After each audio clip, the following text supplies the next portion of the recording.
Boa noite a todos, a graça e a paz de Jesus seja sobre sua vida. Aos papais aqui presentes, feliz Dia dos Pais, Deus abençoe sua vida. A gente louva a Deus por sua vida, que você exerça esse chamado belo da paternidade, faça isso para a glória de Deus. Abra sua Bíblia comigo, segunda Epístola de Paulo aos Coríntios. Nós estamos expondo essa epístola. Se você nos acompanha dominicalmente, você tem ouvido a mensagem dessa bela carta de Paulo à igreja de Corinto. E hoje o texto que nós temos aqui, 1 Coríntios capítulo 5. Eu vou ler os 10 versículos, em seguida nós vamos ouvir uma canção. Queria até pedir para os nossos emistas já se posicionarem aqui. Eu queria que vocês pensassem nessa canção como as outras belas canções que aqui cantamos, mas que pensassem nessa mensagem de salvação contida nesse louvor ao Senhor. Eu vou ler o texto, logo em seguida nós vamos louvar ao Senhor através desse cântico. Diz a palavra do Senhor: sabemos que se a nossa casa terrestre desse tabernáculo se desfizer, temos da parte de Deus um edifício, casa não feita por mãos, eterna nos céus. E por isso, nesse tabernáculo, gememos aspirando por sermos revestidos da nossa habitação celestial.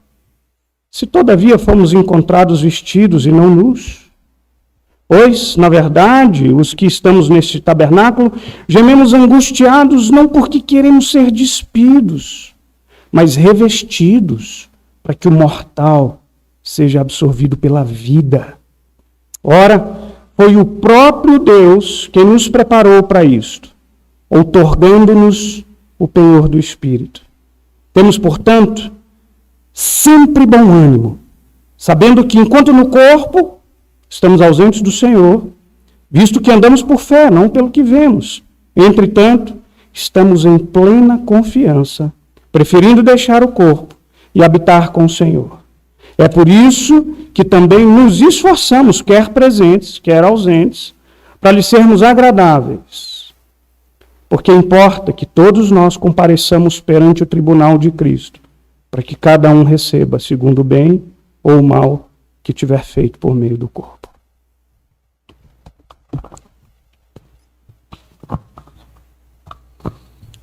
Boa noite, igreja.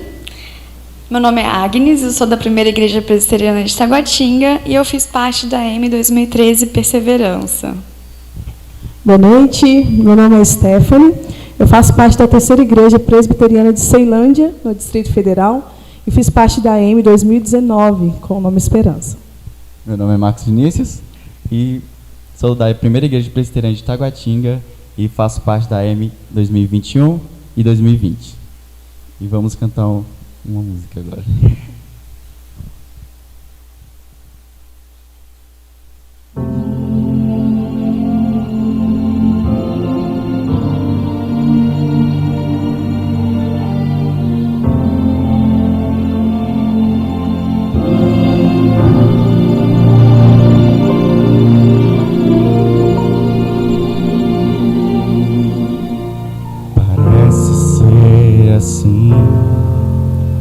Simples de falar, um tema tão comum de se escutar.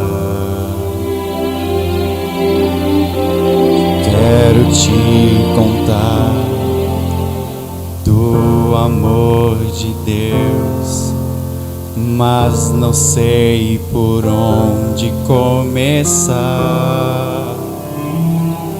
É tão profundo, intenso, imenso e por mim extravagante, infinito e é por ti.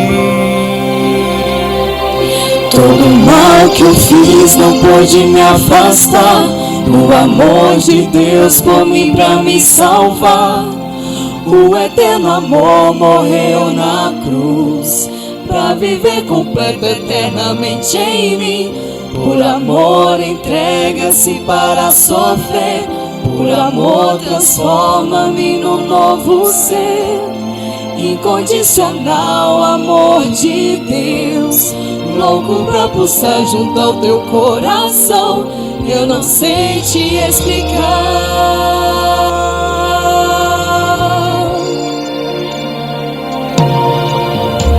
Canções que já cantei, poemas que já li, e as tentativas que eu já vi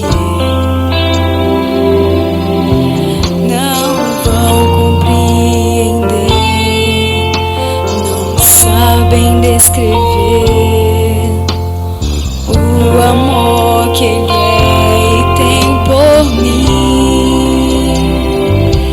Quem dá a vida pra morrer no lugar, tem um amor inexplicável a me amar. Todo mal que eu fiz não pôde me afastar do amor de Deus por mim pra me salvar. O eterno amor morreu na cruz pra viver completo eternamente em mim.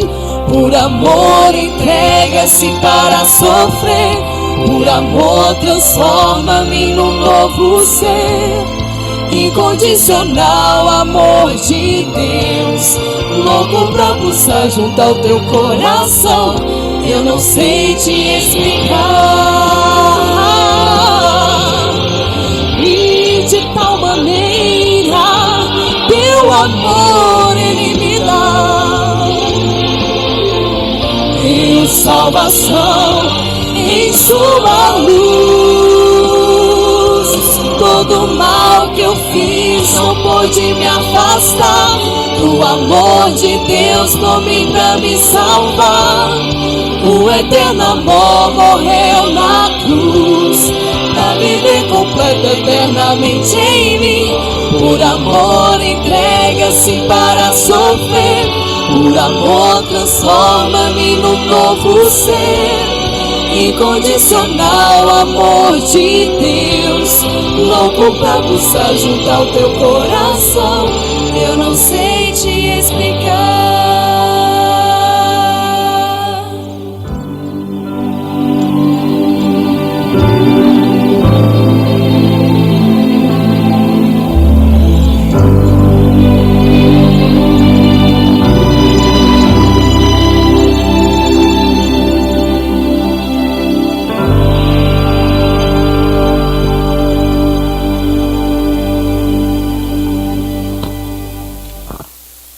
Senhor. Obrigado, Pai. Obrigado por tão grandioso amor. Prepara os nossos corações para nós recebermos a mensagem que vem das Escrituras, a Tua palavra. Os nossos corações são duros. A nossa natureza é pecaminosa. Por mais que a ideia de ser pecador deixe alguns ofendidos, ofensa maior é o nosso pecado perante a sua santidade. Por isso eu quero clamar ao Senhor, fala aos nossos corações, ajuda-nos a entendermos e ajuda-nos que essa palavra, Pai, faça diferença nas nossas vidas. Que essa palavra traga salvação, arrependimento, renovo, reconciliação e tudo aquilo que a Tua palavra produzir, o fará para a glória do Teu próprio nome em Cristo Jesus. Amém. Amém. Irmãos, semana passada, o texto que nós lemos e que nós explanamos aqui, no domingo passado, foi um convite para você e eu olharmos para a eternidade. Essa foi a temática, esse foi o foco do apóstolo Paulo. E o apóstolo Paulo nos desafiou a olharmos para essa eternidade, apresentando para nós alguns contrastes que é importante, contrastes que são importantes que a gente se atente para eles. Ele, por exemplo, fala entre esse contraste entre aquilo que é espiritual e o que é material. Ele diz, olha, esse homem exterior, essa carne, ela se corrompe, ela se desgasta. E em detrimento daquilo que é espiritual em nós, a despeito do que é externo, a nossa alma encontra renovo, refrigério. O segundo contraste que Paulo apresenta para nós é entre o eterno e o temporal, e agora não só olhando para si, para o seu corpo, mas olhando para as circunstâncias, para as coisas que são passageiras, em detrimento daquilo que é eterno, nos convidando de novo a olhar para a eternidade. E por fim o apóstolo Paulo faz uma comparação entre os sofrimentos, e aí ele é mais específico, os sofrimentos deste mundo, que são temporários também, em contraste com a vida eterna em Cristo Jesus. E agora, a impressão que eu tenho é que o apóstolo Paulo, que nos apresenta essa eternidade, esse convite de uma forma mais ampla, agora ele nos chama a ficarmos focados nessa parte da nossa vida que é o fim da vida. A morte, a ressurreição, o juízo final. Esses são temas que agora o apóstolo Paulo vai abordar e lança para nós o foco. No entanto, o incentivo aqui continua a ser para que você olhe para o alto, para que você olhe para essas coisas, para que você se lembre de que essas coisas vão acontecer. Lembre-se disso. Sabe por que Paulo faz isso? Sabe por que Paulo aborda esse tema? Para levar consolo para o coração dos irmãos. Para renovar a esperança de gente como eu e como você, que às vezes se sente cansados.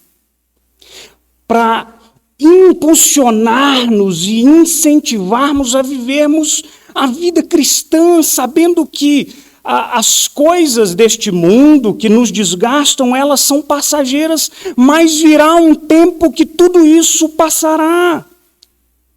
O apóstolo Paulo nos ensina a olharmos para a vida eterna, para a ressurreição, para que eu e você sejamos encorajados a continuarmos firmes no viver cristão diligente. É por isso que Paulo escreve aos irmãos, para que você e eu tenhamos perseverança para vivermos esse chamado de sermos filhos de Deus. Portanto, esses são os temas que o apóstolo Paulo aborda do versículo 1 a 10. E eu quero começar, embora não na ordem aqui do texto, mas ordenei aqui mais ou menos a coisa cronologicamente. Um dos temas que o apóstolo Paulo fala é a morte. Olha comigo o versículo 6 até o versículo 8. Ele diz assim: temos, portanto, sempre bom ânimo, sabendo que, enquanto no corpo estamos ausentes do Senhor, visto que andamos por fé, não pelo que vemos, entretanto, estamos em plena confiança, preferindo deixar o corpo e habitar com o Senhor. Recentemente, esse período de pandemia, e com muita frequência eu falei aqui dos velórios por um certo período de tempo, eu fui quase que semanalmente em um velório. E eu me lembro a ligação de um conhecido que tem filhos pequenos e que perdeu um parente próximo. E ele me ligou dizendo: Adriano, eu devo levar meus filhos? São crianças, acho que 6 anos e 4 anos de idade, alguma coisa por aí. Eu disse: você deve levar. Você deve levar. Eu fico com medo de que eles se sintam meio assustados, traumatizados. Eu disse para ele: a morte faz parte da vida da gente. Desde criança, os nossos filhos precisam aprender essa dura verdade. Presta atenção, a ideia aqui não é chocar, não. A ideia aqui é apresentar a eles a vida tal qual ela é. Eu tenho a impressão, e falo isso com uma certa frequência aqui, de que nós, paradoxalmente, tá? A gente não deveria, mas acredito que a gente não tem... deixa eu colocar da seguinte forma, a gente tem uma certa dificuldade de lidar com a morte. E, especialmente aquelas pessoas que não são cristãs. Eu já conversei com pessoas que, em momentos de enfermidade, evitavam literalmente pronunciar a palavra morte. Disseram assim para mim: Adriana, é porque disseram para mim, se a gente fala, a gente chama. Não, então fica aqui falando assim, vida, vida, vida, vida, vida. Você vai sair do hospital? Você percebe como é supersticioso esse negócio?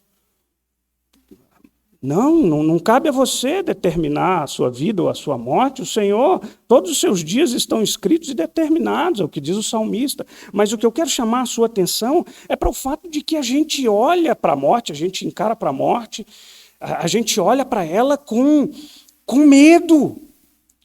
E eu não quero ser simplista aqui e super espiritualizar a coisa. A morte traz dor, sim, porque a morte, ela é fruto do pecado e ela nos separa de quem nós amamos.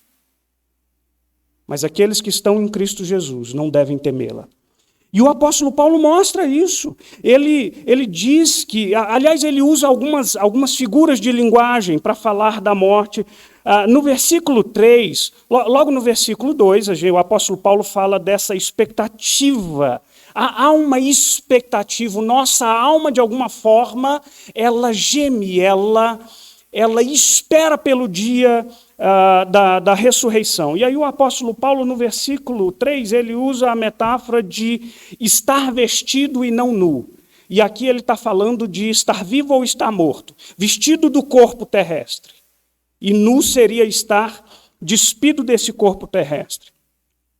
Já no versículo 6 há uma alusão indireta, e ele diz no versículo 6, dá uma olhada comigo, ele diz: temos, portanto, sempre bom ânimo, sabendo que, enquanto no corpo, estamos ausentes do Senhor. E aí eu quero também que você entenda, quando ele fala que, enquanto no corpo, enquanto vivos, enquanto temos esse corpo mortal, nós não estamos vendo o Senhor face a face. A presença do Senhor em nós, ela é real através da habitação do Espírito Santo, da intervenção de Deus nas nossas vidas. Sim, ele é Deus Emanuel, mas Paulo está dizendo que nós só o veremos como ele o é nesse dia precioso. Bom, a morte é um caminho inevitável para todos nós. E essa morte, ela nos convida, a partir de uma perspectiva cristã, encararmos de uma outra forma. A morte, quando encarada a partir da obra salvífica de Jesus, ela passa a perder todos os seus aspectos pavorosos, muito embora a morte continue a ser extremamente dolorosa, mas a gente deve tentar encará-la de outra forma. E eu gosto muito da frase do pastor John MacArthur, que ele diz que a morte não pode, para o crente, a morte não pode fazer para você nada mais do que levar você para a presença de Jesus. Você teme a morte? Ser levado daqui para a presença plena e gloriosa do nosso Senhor Jesus? Eu preciso lembrar você que algumas pessoas fazem uma certa confusão, especialmente porque o texto fala da ressurreição, tá? E a ressurreição acontecerá no seu tempo devido, a gente vai chegar lá, é o que vai tomar maior parte do nosso tempo. Mas, quando o espaço entre a nossa morte e a ressurreição, alguns dizem que a sua alma ficará dormindo. Muito embora o próprio Senhor Jesus use a figura de linguagem como dormir como sinônimo de morrer, a sua alma não fica adormecida na sua morte, como que esperando o dia da ressurreição. Não, a sua alma vai para a presença de Deus, diretamente. Tá bom? Olha, e sabendo disso, por isso que o apóstolo Paulo tinha perdia esse temor da morte. Ora, quando ele escreve aos Filipenses, lá no capítulo 1, ele, ameaçado de morte, preso, escrevendo àquela comunidade, ele fala do seu dilema, ele diz, gente, eu já não sei mais o que hei de escolher, porque para mim o viver é Cristo e morrer é lucro. Lá no versículo 23, ele diz, ora, de um lado ou de outro estou constrangido, tendo o desejo de partir e estar com Cristo, o que é incomparavelmente melhor. Ou seja, partindo deste mundo, encontrando com a morte, você, salvo em Cristo Jesus, será levado diretamente para a presença de Deus. É importante que você se lembre das palavras de Jesus para o ladrão da cruz, dizendo, ainda hoje estarás comigo no paraíso. Portanto, não tema a morte. Essa é a primeira lição do apóstolo Paulo para nós. A segunda lição, e aqui a gente vai se deter um pouquinho mais, porque é o tema que mais Paulo aborda, diz respeito à ressurreição do corpo. Olha comigo o versículo 1 e 2. Olha o que diz aí o apóstolo Paulo. Versículo 1 e 2, ele diz assim, sabemos que se a nossa casa terrestre, e o que ele chama de casa terrestre, novamente, é o nosso corpo mortal. A nossa casa terrestre, desse tabernáculo, se desfizer, temos da parte de Deus um edifício, casa não feita por mãos, eterna nos céus. Olha a quantidade de imagens que Paulo usa. Imagina que Paulo vem de um contexto judaico em que eles tinham muito claro na sua mente aquela lembrança do tabernáculo, que era móvel, que se montava e que se desmontava e que era muito inferior ao templo que representava a presença de Deus. E o apóstolo Paulo olha para mim e para você e diz assim, este tabernáculo terrestre, ele vai se desfazer. Um dia a gente vai levantar acampamento. Um dia a gente vai recolher essa tenda. E aí eu quero trazer para vocês alguns aspectos para que você entenda. Primeiro, a gente precisa entender o que é a ressurreição. E eu começaria dizendo para você que a ressurreição, irmãos, eu acho que eu posso te explicar da seguinte forma. O novo nascimento, a vida nova, a salvação em Cristo Jesus não é apenas o resgate das nossas almas. A salvação que Deus nos dá, o novo nascimento, é uma salvação que nos alcança na nossa totalidade. Nós que somos cristãos, a gente tem uma influência muito grande das filosofias gregas. Aliás, o apóstolo Paulo, nas suas cartas, combate muito isso, quando escreve aos Filipenses, ou quando você percebe pessoas que tinham muita dificuldade de entender um Cristo encarnado. Por quê? Para a filosofia grega, essa carne aqui, ela é ruim. Há um antagonismo entre aquilo que é ideal e espiritual e aquilo que é real. O ideal e o espiritual jamais podem ser materiais. E esse não é um pensamento bíblico. O Senhor é que criou o seu corpo. Ele te fez. Às vezes eu penso que a gente olha para nós como se o nosso corpo fosse um depositário da alma. Sabe? Ele só serve para carregar o sopro de vida que Deus te deu. Não é muito mais do que isso. Foi Deus quem criou você. Cada célula do seu corpo. Cada parte mínima, pequena, até a sua totalidade. E sabe o que o pecado fez? O pecado nos separou de Deus e afetou toda a nossa existência nesse mundo, fazendo com que a morte nos roubasse a vida. Mas presta atenção, a morte, ela não é apenas um evento final da nossa vida. E há um ato de morrer. Quando eu e você pensamos que, a partir do momento que você nasce, as suas células começam a envelhecer. Eu me lembro que, há alguns anos atrás, eu conversando com meu irmão, que é médico, e eu sou hipertenso há muitos anos, herança de papai. Desde os 28 anos de idade, eu tomo enalapril 20 miligramas. Aí, alguns anos atrás, eu acho que nós já estávamos na casa dos 40, foi muito engraçado porque a gente se pegou, eu me dei conta da nossa conversa. E aí, como é que tá? Cara, tô bem. E a sua pressão? Falei, a pressão está controlada, enalapril, 20 miligramas. E você? Falei, a pressão está bem, o colesterol não está. Daqui a pouco eu parei, eu olhei para ele e falei assim, que conversa de velho! Meu Deus do céu! E eu preciso me preparar, porque essa lista vai aumentar. Ela vai aumentar, vai de A a Zex, né, nos remédios. Gente, esse é o caminho natural do nosso corpo. Essa é o que o apóstolo Paulo fala desse homem exterior que se corrompe, que, aliás, o pregador fala desse processo de envelhecimento, de que, de alguma forma, a degradação do nosso corpo, a perda da nossa saúde, o pregador, lá em Eclesiastes 12, ilustra isso de uma forma muito linda. Ele diz que chegará o dia que o sol se escurecerá, a lua e as estrelas perderão o seu esplendor. Sabe por quê? Porque você vai perder a visão. Um dia tremerão os guardas da tua casa, são as tuas pernas e os teus braços. Os moedores da sua boca serão poucos.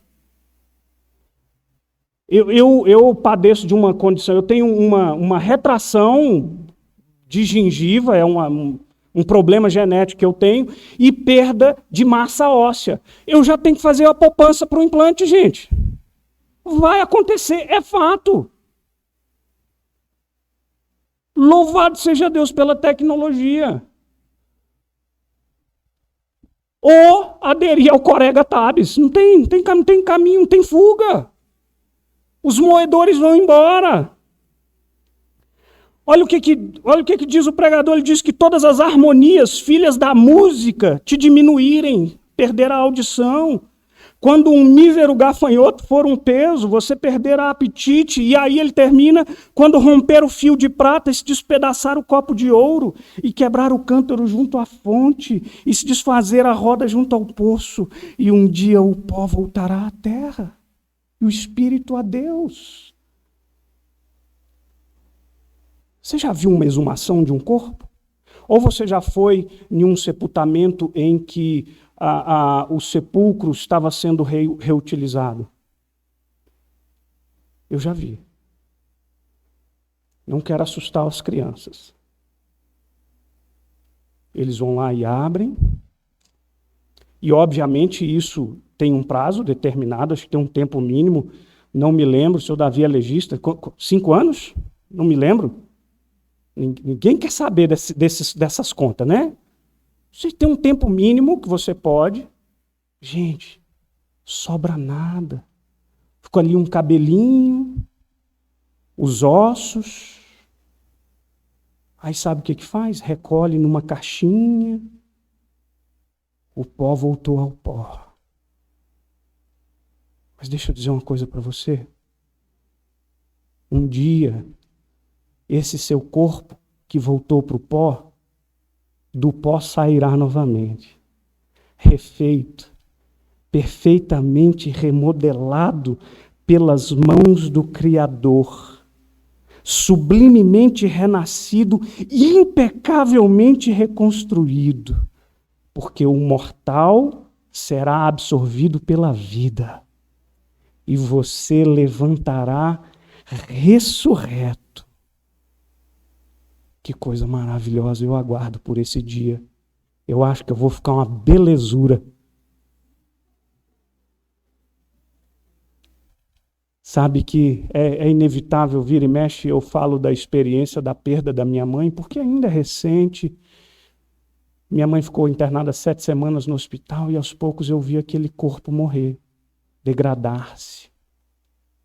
Chegou fraca, 1 semana ou 2, o nódulo se instalou aqui na cervical, o lado direito ficou paralisado, não levantava mais para ir ao banheiro, o corpo vai morrendo. A gente começa a considerar, pedir a Deus que leve e dê descanso. porque aquela pessoa já não é mais aquela mesma que um dia você conheceu, cheia de vida e vitalidade. E o Senhor a levou, e ela foi sepultada em uma cova, mas um dia ela levantará refeita, linda, e eu não sei nem se vai dar para conhecer, não sei. Mãe, é você? Tá lindona. Paulo usa essa variedade de imagens, irmãos, é por isso. Olha o que ele diz que essa casa terrestre um dia vai se desfazer, mas o que você vai receber de Deus é um edifício. Percebe a comparação? O que você vai perder é casa terrena, é um barraquinho. Mas o que a gente vai ganhar é edifício eterno, feito pelas mãos de Deus.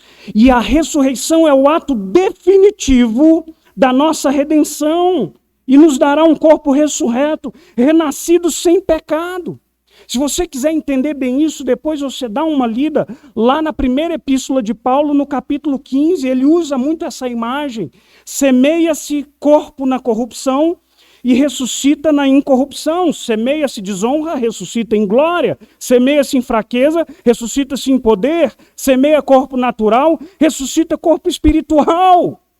Isso aqui é pouco comparado ao que um dia a gente vai ter.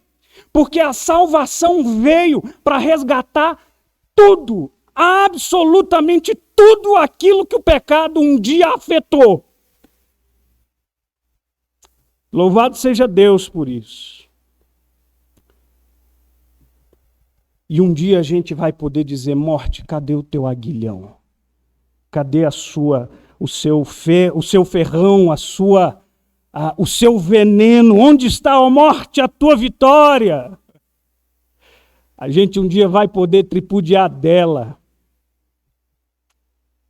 Segunda coisa acerca da ressurreição que a gente precisa entender: a ressurreição de Jesus é garantida, a nossa ressurreição é garantida pela própria ressurreição de Jesus. Isso é garantia para mim e para você. E se você às vezes tem dúvida disso, lembre-se que ele dividiu a história entre antes dele e depois dele. Romanos 8:11, se habita em vós o Espírito daquele que ressuscitou Jesus dentre os mortos, esse mesmo que ressuscitou a Cristo Jesus dentre os mortos, vivificará também o vosso corpo mortal por meio do Espírito que em vós habita.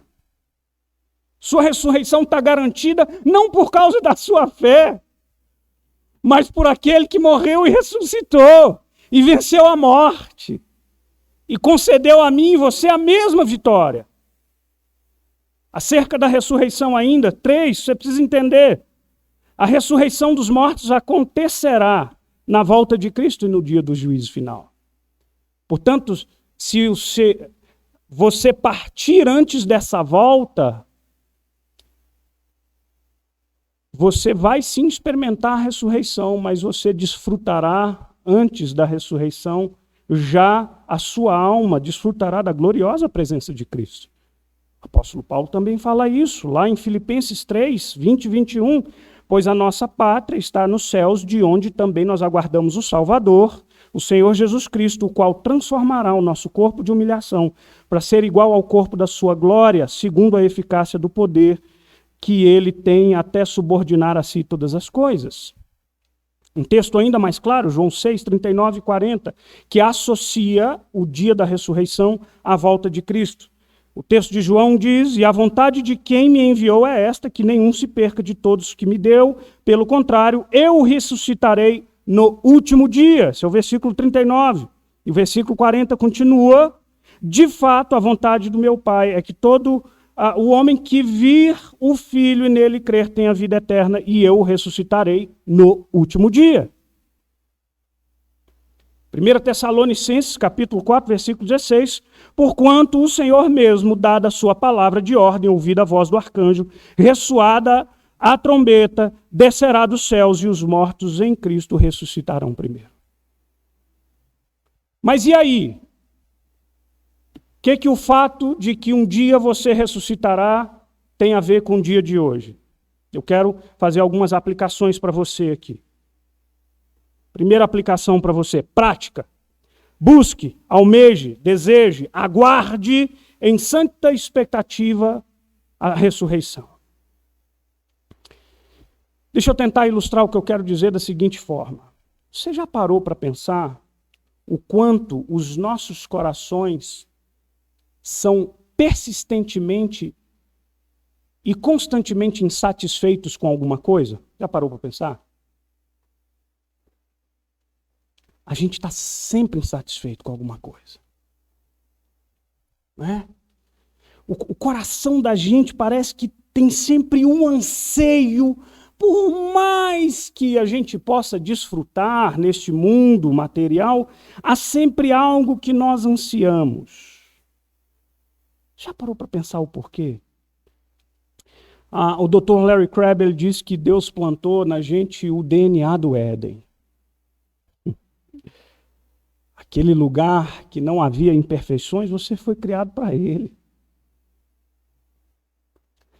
Onde os nossos corações estavam plenos, onde os desejos estavam saciados e onde a nossa comunhão com Deus estava intacta. Você não precisava de mais nada, mas agora você precisa. O pecado, a desobediência a Deus nos arrancaram de lá e a nossa alma tem saudades do jardim.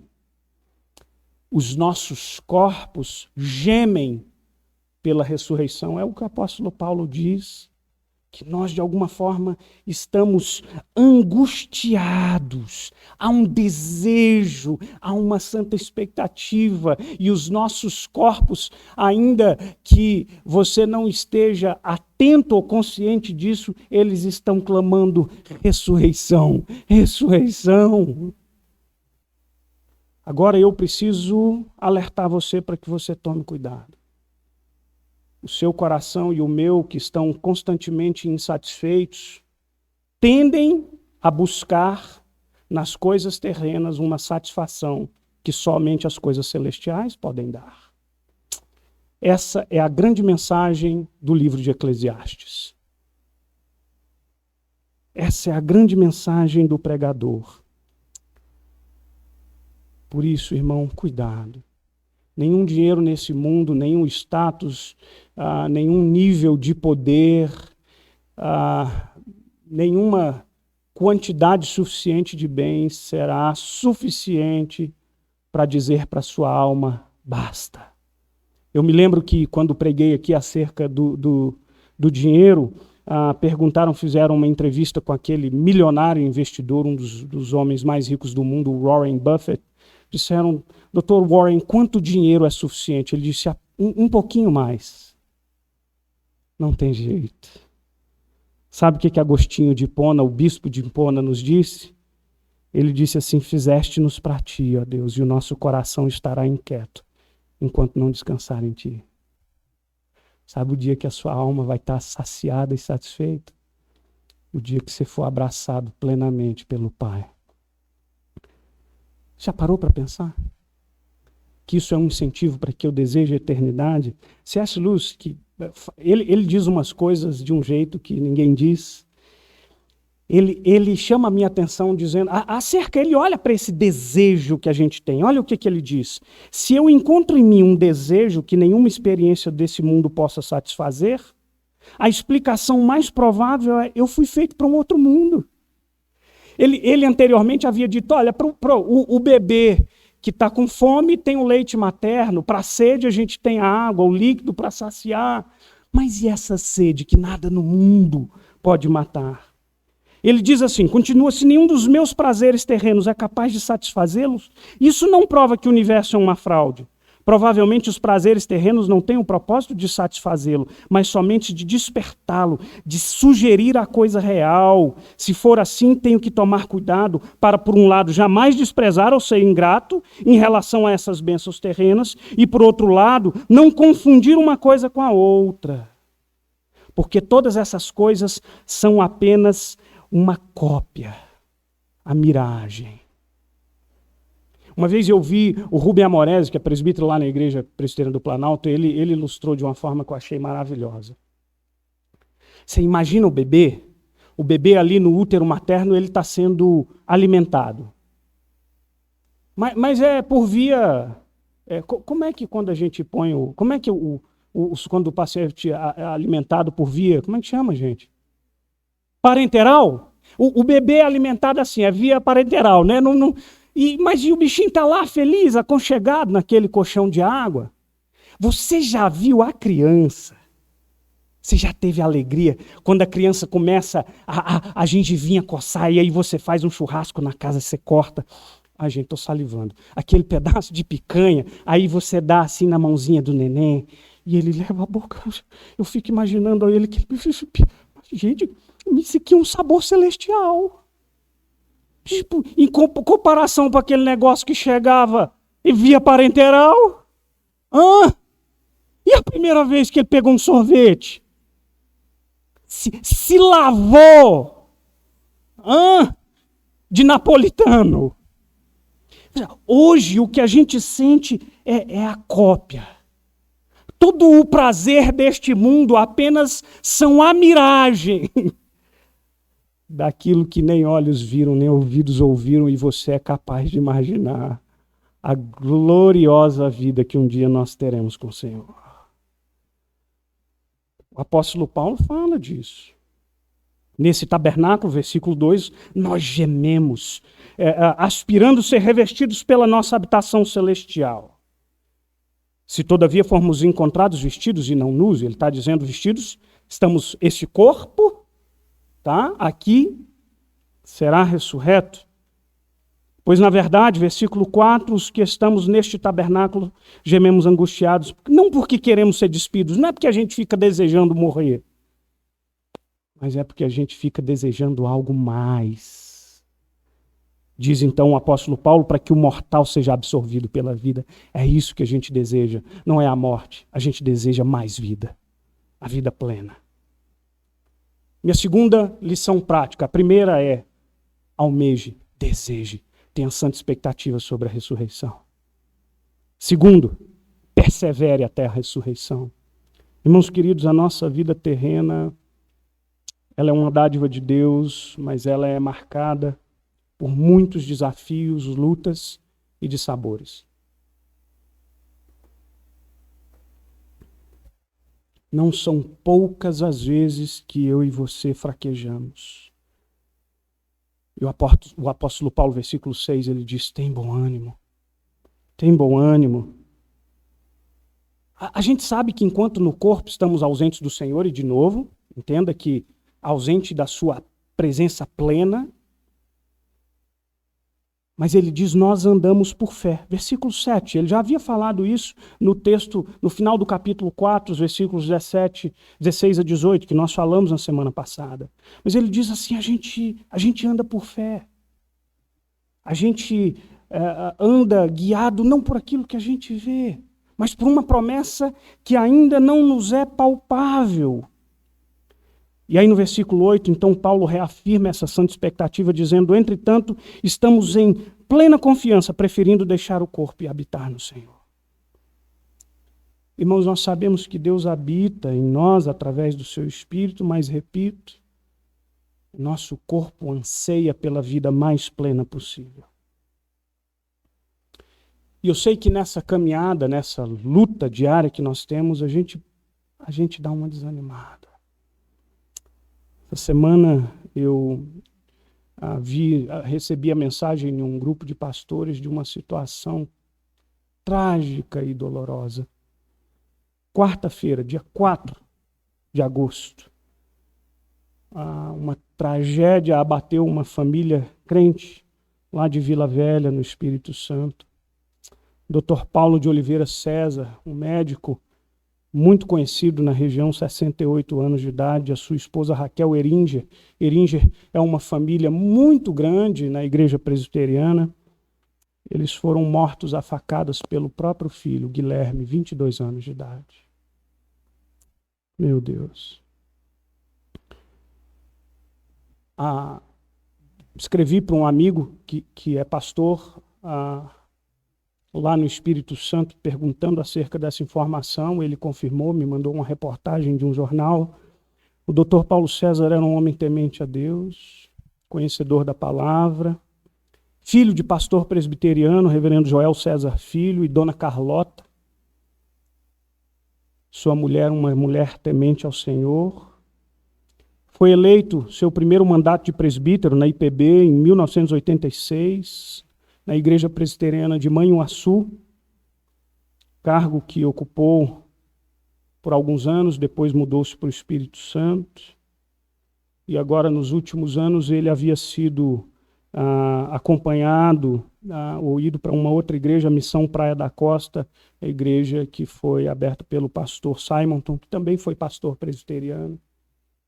Estava em casa. O jornal que eu li essa semana, buscando informações, dizia que na casa havia sinais de culto satânico que precedeu a morte desse casal. Cruzes desenhadas de cabeça para baixo, repetições da sequência do número 666, páginas rasgadas da Bíblia e cinza jogado nas páginas. Meu Deus. Esse é o mundo que jaz no maligno. Esse é o mundo que nos desanima de viver. Fato semelhante aconteceu há anos atrás com o bispo Robson Cavalcante, também assassinado, ele e a esposa assassinados pelo filho em Recife. Esse é o mundo que nos faz desanimar e às vezes abala a nossa fé. Mas a Bíblia diz e nos lembra para o irmão Dr. Paulo e dona Raquel Eringer, os corpos que essa semana estavam feridos e dilacerados no IML serão vindicados, renascerão plenos, ressurretos, perfeitos, impecáveis, para viverem na presença de Jesus com seus corpos que foram assassinados. Persevere. Persevere você. Persevere você diante da ressurreição. Terceira aplicação prática sobre a ressurreição, quero ser mais breve aqui. Lembre-se que, embora a ressurreição seja para todos, a salvação é somente para aqueles que ganharam vida em Cristo Jesus. Esse é um fato curioso. Capítulo 5 de João, versículo 28 e 29, claramente diz assim: não vos maravilheis disso, porque vem a hora em que todos os que se acham nos túmulos ouvirão a voz e sairão, os que tiverem feito bem para a ressurreição da vida e os que tiverem praticado mal para a ressurreição do juízo.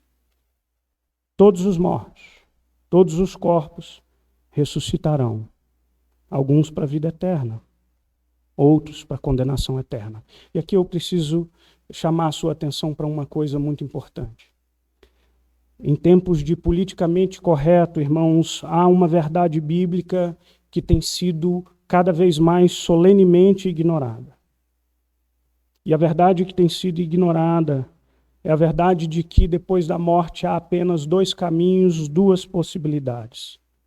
Ou a vida com Deus em plenitude de paz e alegria, ou a condenação eterna, no lugar onde o Senhor Jesus descreve de lugar de choro e ranger de dentes. Ou a salvação, que é mediada somente, tão somente por Jesus Cristo, ou a perdição eterna, para aqueles que não se renderam, que não nasceram de novo. Que mensagem dura, não é? Pois é a mensagem do Evangelho. Não porque nós somos melhores do que ninguém, porque todos nós estávamos condenados, igualmente condenados, e fomos salvos pela maravilhosa graça de Deus. O apóstolo Paulo, no versículo 5, ele diz que foi o próprio Deus quem nos preparou para isto o quê? A ressurreição, outorgando-nos o penhor do Espírito. Sabe o que é o penhor? É a garantia, é a paga. É o Espírito Santo quem nos garante. O Espírito Santo que é a evidência, o selo de que eu e você fomos salvos. Porque é o Espírito Santo quem opera em nós o novo nascimento e quem habita em nós como presença viva de Deus nos nossos corações. Essa é a mensagem do Evangelho. Esse é o anúncio do Evangelho. Você ainda acredita nisso? Eu acredito. E por isso a gente precisa ansiar muito mais para proclamar Jesus Cristo como caminho, verdade e vida. Porque somente esse caminho pode livrar da condenação. A Bíblia fala muito desse dia. Mateus capítulo 25, aliás, quando o Senhor Jesus anuncia, fala dos últimos dias de uma forma categórica, ele diz, quando vier o Filho do Homem, na sua majestade, todos os anjos com ele, e então se assentará no trono da sua glória, e todas as nações serão reunidas na sua presença, ele separará uns dos outros, como o pastor separa a ovelha dos cabritos. Porá uns à sua direita, outros à sua esquerda. Para aqueles que estão à sua direita, ele dirá, vinde benditos do meu Pai, entrai na posse do reino que está preparado desde a fundação do mundo. Lá no versículo 41, ele diz, então dirá aos que estiverem à sua esquerda, apartai-vos de mim, malditos, para o fogo eterno preparado para o diabo e seus anjos. E o versículo 46, irão para o castigo eterno, porém os justos para a vida eterna. Essa mensagem que para muitos é uma mensagem de consolo. Para outros tantos é uma mensagem que, se não causa desprezo, pode causar desespero. Irmão, sabe por que esse equívoco? Porque a gente vive numa cultura tão individualista e super sentimentalista que a gente acha que a figura de um Deus que é amor não condiz e não corresponde com o Deus que manda para o inferno. Sabe por quê? Porque o nosso conceito de amor está equivocado. Beck Pippert, ela diz o seguinte, ela diz assim, que é erro chamar a ira como o oposto do amor. Ela diz, o ódio é o oposto do amor. E o seu resultado é a indiferença. A ira de Deus que leva à condenação não é uma explosão de ódio. É uma manifestação de justiça. Percebe a diferença? Sabe por que Deus manda para o inferno? Porque Ele é justo. E um Deus que é amoroso e também é justo, não pode ser amoroso em detrimento da sua justiça, como também não pode ser justo em detrimento do seu amor. É por isso. Porque a morte eterna e a condenação, ela vindica aqueles que entenderam que não são suficientes para Deus. Preste atenção. O que nos salva não é o nosso comportamento, se a gente é bonzinho ou não. O nosso comportamento é resultado. O que nos salva é a gente entender que a gente é pecador e a gente precisa dele, porque só ele é suficiente para a nossa salvação. É isso que a gente precisa entender. E eu quero terminar aqui falando do juízo final, versículo 9 e 10. Olha o que diz aí o versículo 9 e 10. E por isso que também nós nos esforçamos, quer presentes, quer ausentes, para lhes sermos agradáveis, porque importa que todos nós compareçamos perante o tribunal de Cristo, para que cada um receba segundo o bem ou o mal que tiver feito por meio do corpo. Presta atenção numa coisa. Eu falei muito aqui, chamei muito a sua atenção para o fato de que olhar para a eternidade, desejar a salvação, não é escapismo, não é fuga desse mundo mal. Não é nada disso. Existe uma relação constante entre a soberania de Deus e a responsabilidade humana. São dois mistérios que caminham juntos. Porque esse texto aqui não pode fazer você pensar que a sua salvação ela é meritória. Não. Não é isso que o texto está dizendo. O John Piper explica isso de um jeito bem claro, bem simples. Ele diz assim, olha, a nossa salvação, as nossas obras, elas evidenciam que nós fomos salvos. E, ao mesmo tempo, as obras são a medida da nossa recompensa. As obras influenciam no galardão que a gente vai ter. Mas não são elas que garantem a nossa salvação. É o que o pregador batista Spurgeon dizia quando perguntaram para ele como é que o senhor reconcilia a soberania divina com a responsabilidade humana. Ele disse assim, eu não sabia que amigos precisavam de reconciliação. Ele disse assim, olha 2 linhas paralelas de um trem, elas vão se encontrar lá no horizonte. O fato é que a Bíblia está dizendo que você, perante o tribunal de Deus, vai dar conta dos seus atos. Vai. Ele sabe e ele conhece. Mas sabe qual é um incentivo que eu dou para você, sabendo disso? Seja o melhor que você pode ser aqui. Não para conquistar o favor de Deus, mas é porque a vida que Deus te deu nesse mundo é para ser vivida da melhor forma para Ele aqui. É para você entender que os cidadãos da cidade de Deus precisam ser os melhores cidadãos da cidade dos homens. É para você entender que, muito embora a nossa vida aqui seja delimitada a um certo tempo de vida, eu e você fomos chamados para ser sal e luz desse mundo, para sermos luzeiro em um mundo de trevas, para abençoarmos os outros, de jeito simples. Hoje eu tive uma experiência grata. Hoje, antes de vir para a escola dominical, eu saio com o meu cachorrinho, aquele mesmo que um dia desapareceu, e eu tive a infelicidade de querer ilustrar o sermão com a história do cachorro. Todo mundo lembra da história do cachorro, ninguém lembra do sermão. Pior, nem eu lembro qual foi o sermão. Aquele cachorrinho, antes da escola bíblica, eu levanto mais cedo e desço com ele para a praça, para ele aliviar o ventre, para usar um termo bíblico, né? E nessa eu estou passando do lado de um carro, aí tinha uma chave, uma chave no carro. Aí eu olhei e falei, eita, o que eu faço agora? Pego a chave, mas ou deixo a chave, o cara vem aqui, vai dar conta da chave, vai dar conta de que perdeu a chave, ou o que eu faço? Mas se eu deixar aqui, o ladrão chegar, tá pronto e vai embora, né? Já vou levar a chave. Aí dei a volta com o cachorro, na volta passei na guarita, pedi para o menino da guarita me dar uma caneta, um pedaço de papel, voltei no carro e escrevi, a sua chave estava aqui, eu peguei a chave e vou devolvê-la, quando você encontrar esse bilhete, o meu número de telefone, o zap é esse. Aí deixei lá. E aí a gente veio para a igreja, foi almoçar, e na hora do almoço, dia dos pais, gente, o telefone não parou de tocar. E eu falei, gente, já os crentes, vão almoçar, gente, com seus pais. E o telefone tocando, e eu falei, não vou atender. Mas o telefone tocou demais. Eu falei, gente, alguém morreu, não é possível. Aí eu olhei a foto, falei, não conheço, mas...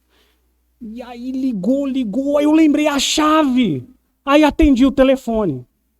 Alô? E o cara tinha me escrito assim, por favor, responde aí para eu ficar mais aliviado. Coitado do homem. Eu falei, não, sou eu. Quem está falando? Falou, rapaz, eu que perdi a chave, peguei o seu bilhete. Falei, não, eu devolvo. Mas fui também, falei, manda uma foto aí do documento do carro. Eu já tinha visto o nome dele no WhatsApp. Enfim. E aí ele... voltou para, enfim, passaram lá e pegaram a chave, e ele me mandou uma mensagem, ele falou, rapaz, ele ficou assustadíssimo pelo fato de que alguém devolveu a chave. Falei, puxa, rapaz, mas as pessoas não fazem mais isso, muito obrigado, Deus te abençoe, e tal, e agradeceu, e eu respondi para ele, não, por nada, eu disse para ele, eu falei, eu estou só cumprindo aquilo que é o meu dever cristão, o meu princípio cristão e bíblico. Mas antes de eu agradecer, ele disse assim, mas pô, eu queria te recompensar, você não quer uma caixa de cerveja? Ele falou assim. Eu falei, eu queria te presentear. Eu falei, aí, não, fica tranquilo, não precisa presentear não. Eu falei assim, o dia que você achar uma chave, você devolve também. Tá de bom tamanho, mas eu disse, eu estou sendo coerente com os princípios que são os meus princípios cristãos e bíblicos. Assim, desejoso de deixar um testemunho. Porque seja achando uma chave, seja no seu trabalho, você foi chamado para esse mundo para ser luz. Para que as pessoas de alguma forma olhem para você e de alguma forma a sua imagem reflita a imagem daquele que te criou e que te salvou. Que os seus atos, os seus gestos e as suas palavras falem às pessoas no meio de um mundo mau. E é por isso que o apóstolo Paulo diz, a gente tem que se esforçar. A gente tem que se esforçar. E é por isso que o apóstolo Paulo, quando termina sua orientação acerca da ressurreição, lá em 1 Coríntios 15, ele diz, irmãos, sejamos firmes e inabaláveis, sabendo que no Senhor, sempre abundantes na obra do Senhor, sabendo que no Senhor o nosso trabalho não é vão. Para terminar, esse dia vai chegar. E é o meu dever te alertar para a chegada desse dia. E é a minha obrigação dizer isso para você. Porque quer você queira, quer não, quer você pense nesse dia ou não, esse dia chegará. E esse dia será para alguns o mais glorioso, o belo de todos. Mas será para outros o dia mais pavoroso que se pode imaginar. Mas há uma boa nova para você. A boa nova para você é que nenhum de nós é suficiente para agradar a Deus e ganhar dele a recompensa devida. Mas ele é tão amoroso, que ele entregou o filho dele para morrer e pagar o preço pelos seus pecados. Para que, pagando o preço pelos seus pecados, você recebesse dele a justiça de Cristo. Porque um dia haverá um tribunal, e eu falo isso sempre aqui. E diante do acusador, aquele que vai apontar o dedo para todos os seus pecados, o nosso juiz declarará diante de todos, diante dos seus anjos, silêncio, porque ele está justificado no meu nome. Ele está justificado. Essa é a boa notícia. Há algum tempo atrás eu mencionei aqui, algumas citações são importantes, vale a pena citar de novo, e eu quero terminar lendo a letra da música do Estênio Márcios, que tem um gênio imaginativo maravilhoso. Ele escreveu uma música, O Sonho, imaginando o dia que ele chegar no céu. Não vai ser exatamente assim. A liberdade poética aqui do Estênio, ele diz assim, olha só o sonho. Sonhei que eu tinha morrido, não lembro direito do quê. Me vi frente a um alto e belo portão, com uma placa escrita céu. Bati com certo receio. O anjo saiu para atender. Me disse, pois não? Eu falei, quero entrar, pois aí é meu lugar. O anjo me disse, curioso, eu não acho o seu nome nos nossos registros. Ai, que medo. Eu disse, procure num livro antigo, escrito antes que houvesse mundo, e ali achará, com a letra do rei, o meu nome em tinta vermelha. Alguém entregou para o anjo registros que eu reconheci, compêndio de todas as leis que eu quebrei e pecados que eu cometi. O anjo olhava os registros, visivelmente assustado, e me perguntou, foi assim que viveu? E eu respondi que sim. Então, como é que você tem coragem de vir nessa porta bater? E eu disse, olhe bem no final da lista, você reconhece essa letra? E o anjo me disse, é verdade, o rei escreveu perdoado. E ao som dessa bela palavra, aquele portão se abriu. Então eu entrava cantando um hino, que pena que um sonho acabou. Ficaram comigo aquelas palavras, primeiro eu quero ver meu Salvador. Feche seus olhos, vamos orar ao Senhor. Pai querido, santo, Senhor, eu quero que pedir ao Senhor que o Senhor olhe para cada um de nós aqui em nome de Jesus. Deus, aqueles que ainda não se reconheceram insuficientes, carentes do amor gracioso e salvífico que vem do Senhor, que o Senhor assim faça nos corações daqueles que ainda não reconhecem a Ti como o único e suficiente Salvador. Quanto àqueles que já se entregaram de forma sem reservas, fortalece os nossos corações, porque há dias maus em que nós desanimamos, mas que a lembrança da promessa da vida em Cristo e da ressurreição no último dia nos anime, a fim de que a gente viva da melhor forma possível, para que em cada ato e cada gesto o Teu nome seja glorificado em nossas vidas, hoje e para todo sempre, em nome de Cristo Jesus. Amém e amém. Que Deus nos abençoe, irmãos, que o Senhor Jesus tenha piedade das nossas vidas, que Ele cuide de nós, que Ele nos dê da sua graça. Antes da gente encerrar, e eu falei bastante hoje, eu sei disso quando eu olho para minha esposa, ela faz aquela carinha, e eu reconheço o olhar, mas vamos lá, a gente vai... Tá o vídeo aí, Vitinho, só fazer um convite para vocês do Ministério de Missões, um congresso que a gente vai ter, uma conferência missionária aqui na igreja, último fim de semana. Depois eu vou orar e aí quero pedir a sua paciência para dar alguns avisos bem rapidinhos para você.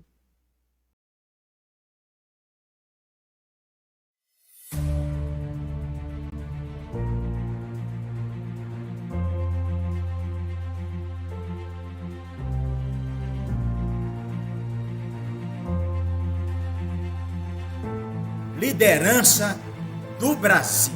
Eu quero convocar você para fazer o curso Perspectiva. Sabe o que vai acontecer? Sua vida vai mudar para melhor. Cremos que Deus está se movendo no mundo. E essa é uma grande oportunidade de nos engajarmos nesse movimento de Deus.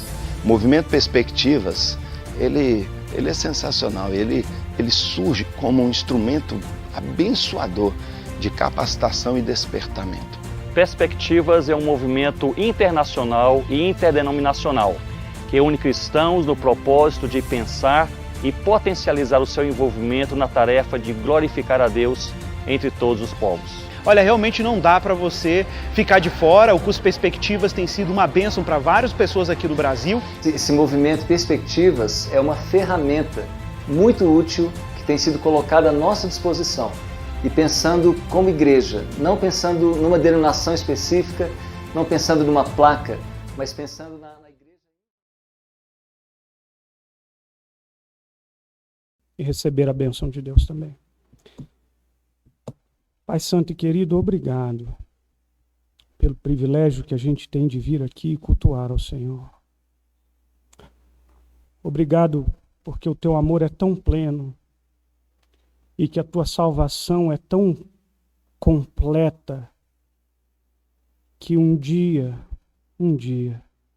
até esse corpo mortal que enfrenta a degradação, o desgaste, um dia ele será refeito, novo, impecável, glorioso, para estar na Tua presença, no dia em que Te veremos assim como o Senhor o é. Que dia glorioso, Jesus! Que nós perseveremos, Pai. Que a gente lute contra o nosso pecado.